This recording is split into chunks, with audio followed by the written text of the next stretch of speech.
Hi there, welcome back to Bush History. The topic today is going to be the American Revolutionary War. Now, this is a war that probably could have been avoided. It certainly could have been won by the British, yet it wasn't avoided and the British did not win. And the question really is why. First of all, let's do a little background. We know that in terms of the British control of the colonies, there had been a long period of neglect, and relative to the idea of leaving the colonies alone had been going on for a long time. That was called salutary neglect. That ended with the French and Indian War. During the French and Indian War, the colonists realized they really weren't that British after all, because they had helped the British, and the British did not want to give them what they fought for in the war. We had the whole Royal Proclamation of 1763, not allowing the colonists to go into the Ohio Valley, and then we end up with a long series of events that starts in 1763 and culminates with Lexington and Concord in 1775 with the beginning of the American Revolution. Remember, the Revolutionary War begins with Lexington and Concord. It does not begin with the Declaration of Independence. That is a full year and 3 months later. Anyway, so that's the background to the war, and then now the motivations for actually fighting the war. Well, they're different on both sides. From the American point of view, the motivation for fighting the Revolutionary War was largely economic and political. They wanted the colonists, specifically the wealthier colonists, because the wealthy are the ones who instigate the events that cause wars generally. They wanted control of their own economy, they wanted control of their own politics. They wanted to handle their tax dollars as they saw fit. They did not want to be taxed for things that did not directly affect them. And they wanted political control of their own situation as well. They wanted to pass laws that impacted on them, and they wanted very little to do with the mother country. Now, on the other side, Britain wanted to maintain its crown jewel of colonies, meaning all of North America, because of the tremendous resources we had, and they felt they easily could. And King George really didn't understand the events well enough, or possibly the whole thing could have been avoided. So now we take a look at the strengths and weaknesses. You would think that an army with superior training, that an army with greater resources, that an army with greater discipline, and certainly greater numbers should easily be able to win a war. Well, if that was really the case, the British would have won the Revolutionary War, because they had all of those things. Certainly they had superior training, certainly they were more disciplined, but what they lacked was motivation. Talking about strengths and weaknesses here. So you're a British soldier, it's 1777, and you're at the Battle of Saratoga. If you win that battle, what does it mean to you? It means you're going to collect your paycheck, and then ultimately if you win the Revolutionary War, it means you're going to go home. It's your job, you're a soldier. However, if you're one of the American colonists, if you're a member of the Continental Army, if you're a Minuteman, if you're just a revolutionary who's supporting it, if you're part of that whole idea of popular support, well, if you lose the war, what you're going to do is you're going to submit to British control for a very long time. So your whole lifestyle is going to change if you lose the war. So you have a motivation to win that war, and that's a strength. That's a tremendous strength, that if you lose the war, your lifestyle is going to change. So that's a strength that you have. Second thing is, you're very familiar. You're very familiar with the environment, with the locale. You know where the hiding places are. You have a much better understanding of the area around you. So that's going to help you as well. So that is a strength. You might actually be better acclimated to fighting in the environment that you're fighting in. So you have motivation, you have greater knowledge, and ultimately when you're going to get George Washington as a leader of the Continental Army, you probably have a superior general as well. Again, he's fighting for a cause, and fighting for a cause is much more important than fighting for a paycheck. Take a look at other situations like that around the world. You have the occupation of the American Army in South Vietnam during the Vietnamese War. The American soldiers really didn't understand what they were fighting for, yet the North Vietnamese and Ho Chi Minh, they were fighting for a cause, and the cause won. You turn around and you take a look at the Soviet occupation of Afghanistan in the 1980s. Again, the Afghans were fighting for a cause. They were fighting for freedom for their country, whereas the Soviet soldiers were once again fighting for a paycheck. An occupying army is always on the downside of this kind of situation. It may take a while, but that's the way that it ultimately ends up, because the people who are being occupied or the people who are fighting for a cause know that they will fight to the death, because if they lose, they will lose their lifestyle. And that's going to lead to the ultimate outcome. And the outcome is going to be that Cornwallis is going to end up having to surrender at Yorktown. And that will be the end of the Revolutionary War, and the British are going to have to recognize that the United States is now independent. So now I have a PowerPoint I want to show you that goes through this kind of in a question and answer format and deals with a lot of the questions of the Revolutionary War. So let me cue that up for you and I'll be right back. So here we go. Once again, these PowerPoints and the accompanying materials are available at buschhistory.net/YouTube. And you can take a look and you'll find not only the PowerPoint, but there'll be some additional materials as well. So here we go. This is related, this PowerPoint is the American Revolution.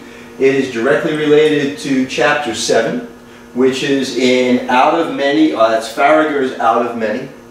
And that's the textbook I use as a guide for these presentations. And it's a series of questions and answers about the Revolutionary War. So let's take a look.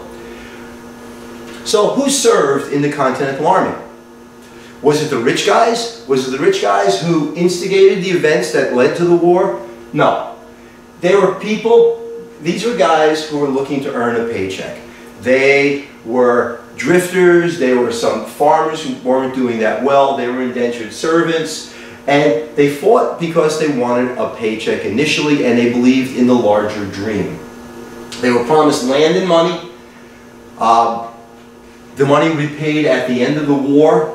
The money would not be paid at the beginning of the war. So these guys would sign up, and they would sign up for the dream. And the dream was independence and maybe not wealth, but a sustenance amount of money at the end of the war. There's always a debate about what wins wars. Is it popular support? Is it the Patriot militia? Or even is it the Continental Army? Well, a lot of people would be led to believe it was the Patriot militia, but the real thing is it was popular support. Now, what does popular support mean? Popular support means that the women and the children and the men who are not in the army are supporting the army, and they are supporting the militia. They're giving them food, they are giving them shelter, and that goes a long way, because what happens is there's a battle going on, and somebody decides that they have to run, they have to retreat. Well, where are they going to retreat to? They're going to retreat to the nearest house, the nearest village, and they're going to be sheltered there. And the British regular is going to come into the house, and he's going to turn around and say, "Where are those soldiers that were just fighting?" And the families will say, "I don't know." Because the reality of it was, that soldier was sitting at the table. He was sitting at the table, and they had disguised this whole thing so he'd be eating with them. So popular support, very, very important. The most important thing in allowing the Continental Army and the militia to win the war. Now the Highland Scots. The Highland Scots, these guys were colonists, but they remained loyal to the British. Now a loyalist simply meant that they were loyal to the British. It didn't necessarily mean they were going to fight with the British, but they didn't fight against them. Well, the Highland Scots, they're kind of unique because they were Catholic. Most of the other colonists were Protestant or non-claimed, but we all know the history of the British government and the dispute between Protestants and Catholics. But the Catholics that came here were protected. They were protected by the British regulars, and they were the Highland Scots. And they had been persecuted by the rest of the Protestants and the rest of the people of the Church of England. So they were going to remain loyal. Now, were they protected so they would remain loyal, or they were protected and they did remain loyal? It's an interesting debate, but the point is they were still protected, so they maintained loyalty to the British Crown. Benedict Arnold. Benedict Arnold is a very interesting case because he starts out as a hero in the Revolutionary War, but then he's not getting promotions he feels he should get, and he turns around and he's going to conspire. And he's largely instigated by his wife. His wife is a big part of this. She wants wealth, and she wants fame, and she wants all those trappings of success that she had seen other men get, and she wants Benedict Arnold to have the same thing. Plus, they also believe that the colonists are losing the war. They believe that the British Army will ultimately win the war. Now we have a crisis of confidence. If you believe that your country is going to win the war and you've been fighting against your country, you are a traitor. So now, is Benedict Arnold simply a loyalist to the British, or is he a traitor to the colonists? It really is a matter of perspective. But nevertheless, he became an informant for General Clinton in New York, and he plotted to turn over West Point. So what happens with Benedict Arnold? He's found out about, the plot is uncovered, and he flees to the British side, and he actually fights with the British against the colonists. Now the funny thing is, if the British had actually won the war, he would have been a hero. As it was, he just kind of lives out his life, and not much more is heard from Benedict Arnold. You need victories. You need victories to sustain an army. And at Trenton and Princeton, the American army got victories. We have Trenton, the Battle of Trenton on Christmas, December 1776. This is a famous crossing of the Delaware, where you see George Washington standing in front of the small boat like this. Would never have happened that way, but nevertheless made a good painting. And who do they defeat? They defeat the Hessians. The Hessians were German mercenaries. Remember, mercenaries are people, they're guns of hire. They fight for whoever will pay them. And then in Princeton, on January 3rd, they defeated another small British force. Now these victories are not terribly militarily significant, but what they do is they create a change in morale. They create a change in morale, and the American army now believes that they can defeat the British army and they can defeat the Hessians, and it's going to really change the way the war is fought. It's going to be fought less of a defensive war and more of an offensive war, with an attempt to put the British back on their heels. The colonists have been on their heels, the colonists have been retreating from the British. Now they want the British to retreat from them. The French are going to be pivotal in this. The French are going to be pivotal because it's going to change the numbers in favor of the colonists. And that's going to happen as a result of the defeat at Saratoga in October 1777, when the Continental Army defeats the British and the British have to surrender at Saratoga. Saratoga, by the way, is in upstate New York. Most of these battles were fought in the northern part of the country. Very few were fought in the south. Yes, they were, but they were not nearly as numerous or as significant. In any case, so what happens is, when the British lose at Saratoga, they start to sue for peace. The British start to negotiate a peace treaty with the colonists and with Washington. This is France's worst nightmare, because France wants this war to continue as long as possible. They want the war to continue because it'll bleed the British. And bleeding the British, which is exactly what they want them to do, because it'll weaken the British as the British go forward. So the idea of the French joining because they think the colonists will win, which certainly is true, is secondary to the thought that let's drag out this war, because if we can drag out this war, then the British will ultimately become weaker. And if you take a look, France did not want favorable relations or reconciliation between the colonists and the British. They wanted the war to continue so they could weaken, so the British would ultimately be weakened by the colonists. Now, in terms of the British defeat and Native Americans, remember, the proclamation of 1763 turned around and said that the colonists couldn't go into the Ohio Valley. Well, when the British are going to be defeated, it's really going to be incredibly disastrous for the Indians, or the Native Americans, I should say more appropriately, who live in the Ohio Valley, because the colonists are going to come in like a waterfall. The colonists' victory was a disaster for the Native Americans. The Native Americans didn't feel they actually had part of this conflict, but losing in the conflict would mean losing the protection of the British. Now the Loyalists. Loyalists were people who remained loyal to the British. They were more loyalist in the South than in the North. The South was conducting a thriving trade with the British in terms of agricultural products, and to a lesser extent cotton. That'll become more significant later on.